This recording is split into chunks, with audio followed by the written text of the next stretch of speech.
Hello दोस्तों, स्वागत है आपका मेरे YouTube चैनल एक बायोग्राफी में। प्लीज सब्सक्राइब कर ले। प्रेमानंद महाराज जी का नाम राधा रानी के परम भक्तों में से एक है। जो भक्त इनके सत्संग को मन लगाकर सुनता है उन्हें अवश्य ही राधा रानी के दर्शन हो जाते हैं। परम पूज्य प्रेमानंद महाराज जी का जन्म कानपुर के एक गांव सरसों में एक ब्राह्मण परिवार में हुआ था। महाराज जी का नाम अनिरुद्ध कुमार पांडे था। इनके पिता और दादा दोनों की सन्यासी थे। इनकी मां धर्मपरायण थी। इनके माता पिता साधु संतों की सेवा करते थे और आदर सत्कार भी करते थे। कुछ समय में ही महाराज ने आध्यात्म का रास्ता चुन लिया और श्री कृष्ण गोविंद हरे मुरारी का जप करना शुरू कर दिया। इसी के साथ उन्होंने अपना घर त्याग दिया। ऐसा माना जाता है कि भोलेनाथ ने स्वयं प्रेमानंद जी को दर्शन दिए और उसके बाद वो वृंदावन आए। ऐसा माना जाता है कि प्रेमानंद महाराज ने वृंदावन आने के बाद महाराज जी श्री चैतन्य महाप्रभु की लीलाएं देखते थे और रात को रासलीला देखते थे। इसके बाद उनके जीवन में परिवर्तन आया। उन्होंने संन्यास त्याग कर भक्ति के मार्ग को चुन लिया।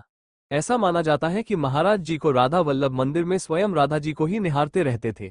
महाराज जी राधा वल्लभ संप्रदाय में जाकर शरणागत मंत्र ले लिया। कुछ दिनों बाद महाराज जी अपने वर्तमान के सद्गुरु जी को मिले। महाराज जी ने अपने गुरु की 10 साल तक सेवा की और बड़े से बड़े पापी को भी सत्य की राह पर चलने के लिए मजबूर कर दिया। महाराज प्रेमानंद जी के दर्शन करने के लिए उनके भक्त देश विदेश से वृंदावन आते हैं और उनका बहुत सम्मान भी करते हैं। उन्होंने अपना जीवन राधा रानी की भक्ति सेवा के लिए समर्पित कर दिया। प्रेमानंद जी महाराज के दादा एक सन्यासी थे और उनके परिवार का वातावरण शुरू से ही बहुत ही सात्विक, भक्तिमय और शांतिपूर्ण था। छोटी उम्र से ही वे संतों की सेवा और विभिन्न भक्ति सेवाओं में लगे हुए थे, क्योंकि उनके माता पिता संतों के चरणों को बड़े आदर और प्रेम से धोते थे और पूरा परिवार चरणामृत लेकर पीता था। पूरा परिवार संतों के प्रति बहुत आदर रखता था। प्रेमानंद जी ने बहुत कम उम्र में ही कई प्रार्थनाएं पढ़ना शुरू कर दिया था। उन्हें श्री कृष्ण गोविंद हरे मुरारे, हे नाथ नारायण वासुदेवा या श्री राम जय जय राम का जाप करने का बहुत शौक था। महाराज जी ने अपने प्रवचनों में कई बार जिक्र किया है कि वो अपने प्रारंभिक जीवन में भगवान शिव के भक्त थे। वो भगवान शिव की शिक्षाओं का पालन किया करते थे। उन्होंने कभी भी आश्रम या पदानुक्रमित जीवन को स्वीकार नहीं किया। उन्होंने अपने जीवन का अधिकांश जीवन अकेले और अन्य दिव्य संतों के साथ मिलकर बिताया।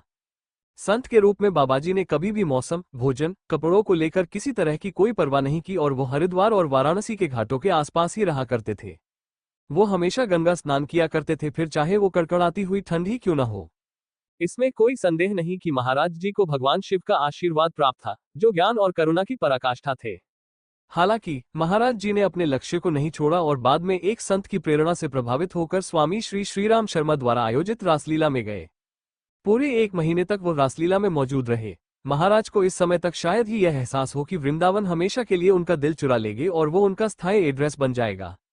वो मथुरा की ट्रेन पकड़कर अन्य संतों के साथ मथुरा पहुंच गए।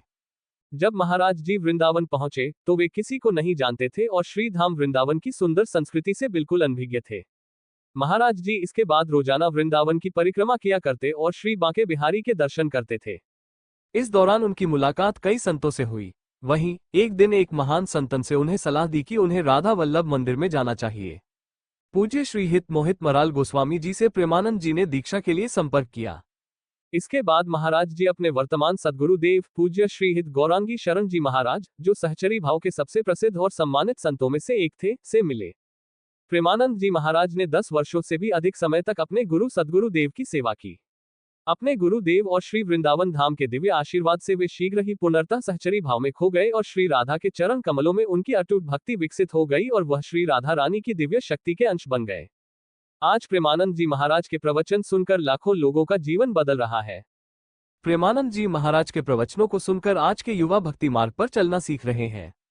एक समय की बात है, एक बार विष्णु जी अपने सहायकों एवं अनुचरों सहित शेष शैया पर शयन कर रहे थे।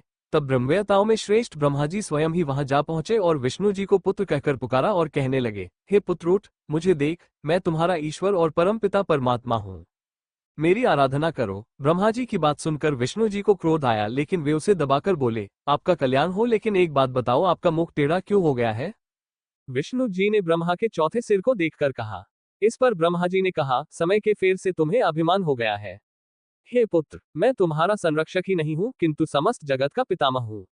ये सुनकर विष्णु जी ने कहा, आप स्वयं ही अपना बड़प्पन बता रहे हैं। आपके लिए किसी ने तो विनम्र शब्द नहीं कहे, लेकिन आप स्वयं ही अपनी प्रशंसा किए जा रहे हैं। विष्णु जी की बात सुनकर ब्रह्मा जी बहुत क्रोधित हुए।